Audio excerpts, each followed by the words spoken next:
are you looking forward to the most ngayong 10-10? I'm actually looking forward sa 10-10 celebration ng Shopee where we get exclusive deals, discount vouchers, and yung mga items na madi-discount, and yung free shipping. Alam natin yan, gusto-gusto natin yan, yung free shipping. Yan ang nilook forward natin sa 10-10. And I'm sure yung mga mommies here this afternoon, yan ang mga inaabangan natin. It's music to our ears when we hear sale. Kaya gusto natin yan. Pag alam na natin sale, nako, i-avail kagad natin yan because malaking difference yung may malaki kang matitipid. That's true. Napakarami nag-abang for vouchers, and Miss Toni is one of them. Ngayon, you mentioned na matagal na kayo sa Shopee dahil natin sa guardians nyo, sa angels nyo at home. Do you have any shopping tips for our Shopee fam to score mas mura deals ngayong 10-10? Yes, actually, ang maganda sa Shopee is that you can add to cart everything that you want at a particular moment. That's what I do. Pag may nakita ko, add to cart. Sometimes if I'm looking for, halimbawa, walis, minsan may tatlo ako mo yung order. Tapos, pagdating na sa checkout, tsaka mo pipiliin kung ano yung best, number one, best price, the one that has great quality, and number one is yung necessity. Kasi di ba mag-add to cart ka ng maraming bagay, tapos tsaka mo ngayon i-determine, ano ba yung pinaka-necessity sa lahat ng in-add to cart ko.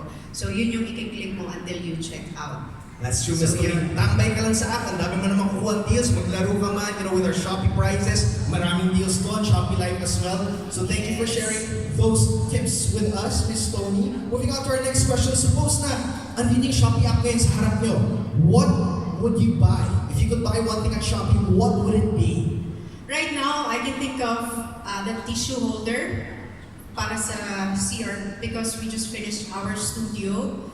Tapos we are filling up yung mga, maliliit na gamit sa studio. So yun, ang na-realize ko, parang kulang kami sa tissue holder. So ngayon, yun ang ordering ko sa Shopee. Tissue holder. Tissue holder. So mahilig kayo mukhang Miss Toni mag-organize sa bahay, bumili mga home organizers, gano'n. I think yan yung isa sa mga naging hobby natin during the pandemic. Yung home organization. So true. Lahat, di ba? Lahat naging into that. Yung beautifying our home, organizing our home, kasi na-realize natin that yung kapaligiran natin, it helps our sanity, our peace of mind when it's clean on the outside. Parang mas nare-relax tayo when you see that everything is organized and well kept and placed in proper places. That's true. After a long day, gusto mo nang mag-unwind para hindi ka ma-stress sa mga nakikita mo sa kapaligiran ng bahay.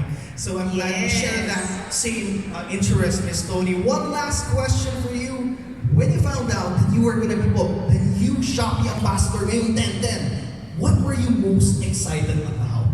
I found out about it 2 months ago. 2 months ago, and I vividly remember I called my sister kasi si Alex was once a Shopee ambassador. Yes. And then I told her the news. Tapos sobrang tuwa siya. Sabi niya, yay! So happy for you. Kasi alam niya na matagal na akong loyal customer and user ng Shopee. I'm very grateful. I feel really blessed to be a part of a family that's giving so much joy to millions of Filipinos, not just here nationwide, but also worldwide.